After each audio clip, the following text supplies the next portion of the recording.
Howdy folks, welcome to my Retro Media Room, and today I decided I wanted to take a look at some PlayStation 2 exclusive first-person shooters, as well as a few other ports at the end. So to start with, we have a launch title, Time Splitters. So I got this day one of when I got my PlayStation 2 on launch day. There was a shortage of them on launch day. They got cut by it was supposed to be 1 million units available, and it was only like 500,000 or something.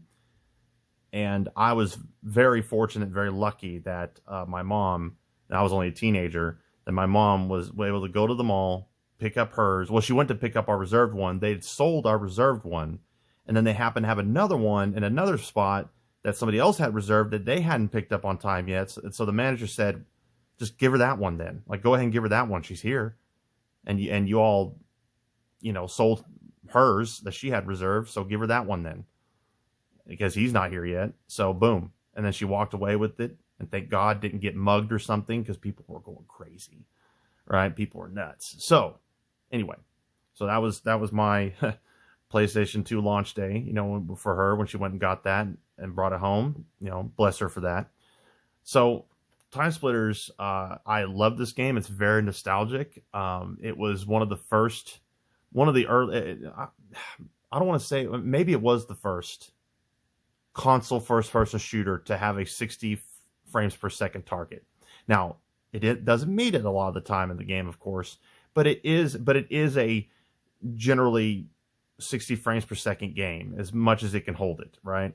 So that was unusual. That was one of its, that was kind of like the thing that the marketing pitch for it was how fast the game is, right?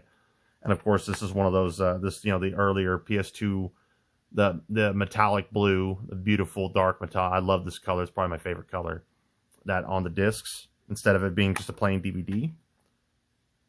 So yeah, the Time Splitters, great game, really fun, and it is a fast game for its time. And that was my first time of using dual analog joysticks for a first-person shooter. So I was weirded out. I didn't know. I thought I would never get good at it, and of course, it's been second nature for many years now.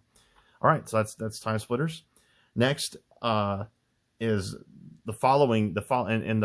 also in 2001, that same year, that was 2000 when it launched, and this is in 2001, the following year. This is the PlayStation 2 only port of Half-Life. Now, I'll mention it when there's a PC version, but in terms of consoles, it's an exclusive. But of course, a lot of these, like Time Splitters, is a outright PS2, strictly PS2 only. This is a PC port from '98 that got ported to PS2, and they changed it quite a bit. Actually, they changed the gun models, they modified, the engine, the graphics, and the character models and everything. And it's a good way to play it. It's a unique way to play the game.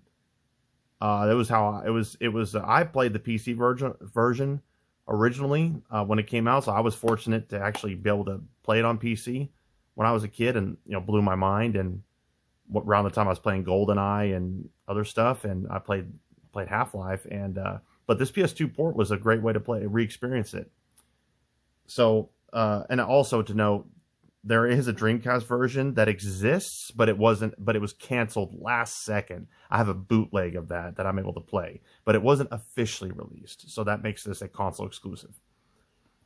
All right, next is also a PC game ported to PS2, and to this day it was PS2 only, and you can play it on and until it was like PS3, and you can play it on PS5, backwards compatible now. But this is a PS2 game. Red Faction, fantastic game, very solid first-person shooter, destructible rock environments on Mars, solid shooting mechanics, cool story. It's a good game, and for the time, it was a solid PC port on the PS2. It was a very ambitious game, so this pushed the PS2 to its limits quite a bit, actually, for its time. And now this one pushed it even further. Another PC port, Deus Ex. And unfortunately, to this day, this is still the only console port. Now, there's not even a modern way to play this other than, I don't even think there's a PlayStation 3 digital version of this. There's nothing. It's only firing it up on a PS2 can you play this console version of the game. Otherwise, you're on PC. That's it. Crazy, because this game is amazing. It is a masterpiece. It's a classic, and I love Deus Ex. Period. The series as a whole, and the first one is amazing. Absolute classic, a must own for PlayStation 2 fans for sure. The next one, another PC game ported to PS2. No One Lives Forever. Very fun game. It's fun. It's kind of got a Austin Powers.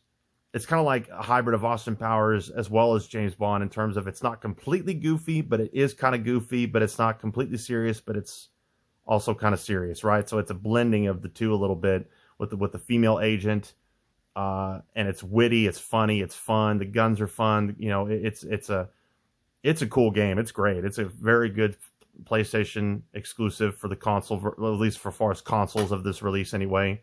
Otherwise, the PC version is a good way to go. If me, I'm a console gamer almost strictly, so I celebrate the console releases and stuff. So yeah, I recommend that if you have PlayStation 2 fans, absolutely recommend this one.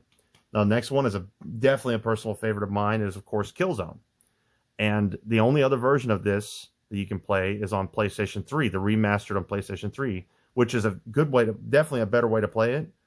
But it's still hasn't had a proper re-release remaster. It deserves it. It's a fantastic game. This is my favorite Killzone to this day.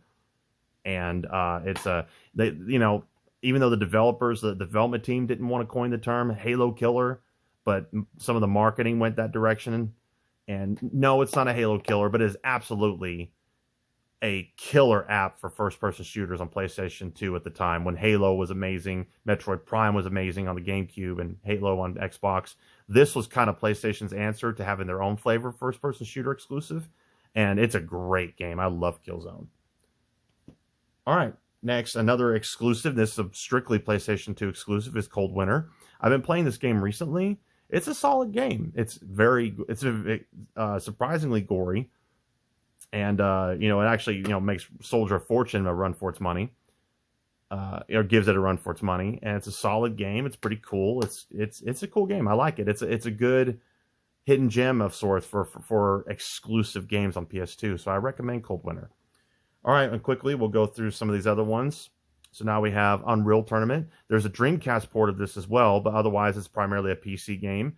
And this is how I originally played it. And it playing with bots, and this was kind of like one of my first forays into a multiplayer style first-person shooter environment, and it's cool. I like having it. It was impressive looking at the time. Seeing Unreal Engine. That was actually the first time. I could be wrong, but I'm pretty sure this is the first time Unreal made it on the PlayStation 2, period. And it's definitely the first time I ever saw it on Unreal Engine on PlayStation 2. So, yeah, so very cool. The next is not a great game, but an interesting one, is Soldier of Fortune Gold Edition. This has a Dreamcast port as well. And of course, it's primarily PC, probably the best way to play it. It's cool to have. I got it for cheap, and I appreciate the franchise. It was always kind of edgy for the time. It was very gory, blowing off limbs and stuff. But that's the same with Cold Winter, though. Cold Winter is just as violent. So Cold Winter, but I think Cold Winter's a better game, though. But Soldier of Fortune's interesting, though. I appreciate having this. And next is a really cool game that I like a lot, but we'll talk about how it's a port. So Mace Griffin Bounty Hunter, really cool game. I've always liked Mace Griffin. Now the one I primarily have played. Now this one I had factory. This is immaculate because it was factory sealed when I got it and I opened it, but it's not worth a whole lot. But here's the thing: the great game. I love the artwork.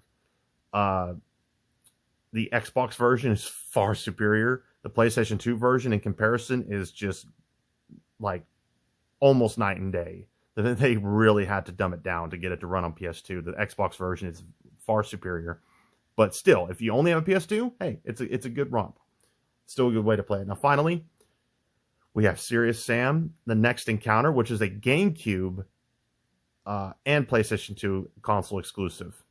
Wasn't even on Xbox. Xbox did their own thing with Serious Sam. And I don't even think this is on PC. I'm pretty sure this is only consoles, and it's GameCube. Now, the GameCube version is definitely superior, has twice the frame rate, way better water effects, and that's the best port. But this is a solid way to play it if you only have a PS2. So, yeah, I love the series. I love Serious Sam. They're a lot of fun. So, anyway, those are some PlayStation 2 first-person shooters. If you liked it, give me a thumbs up and subscribe. Let me know what you think. And I'll see you all next time.